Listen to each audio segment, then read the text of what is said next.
અને હવે વાત કરવી છે મળતા શ્રમિકોની। થોડા દિવસ પહેલા ડીસામાં વિસ્ફોટ થયો હતો અને એમાં 20 કરતા વધારે શ્રમિકો અને તેમના પરિવારજનોના મૃત્યુ થયા હતા। અને અંકલેશ્વરના જીઆઈડીસીના પાનોલીમાં જે આગ લાગી, વિસ્ફોટ થયો જીઆઈડીસીમાં, એમાં વધુ એક શ્રમિકનું મૃત્યુ થયું છે। કેવી રીતે શ્રમ કાયદાના લીરે લીરા ઉડાવવામાં આવે છે અને શ્રમિકો મરતા રહે છે, એનો વધુ એક પુરાવો। વધુ વિગત સાથે વિનેશ આપણી સાથે જોડાઈ ગયા છે। વિનેશ, શું હતી સમગ્ર ઘટના? શું અત્યારે હાલત છે? કોની સામે અત્યારે કાયદાનો ગાળિયો કસવામાં આવ્યો છે? કોઈ કાર્યવાહી કરાઈ છે ખરા?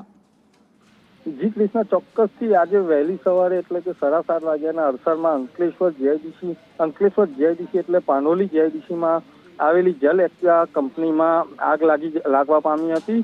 અને આગ એટલી પ્રચંડ હતી કે આગને કારણે જે બાજુમાં જે કંપની આવેલી છે બિયાગ એગ્રો કંપનીમાં પણ આગ લાગી હતી।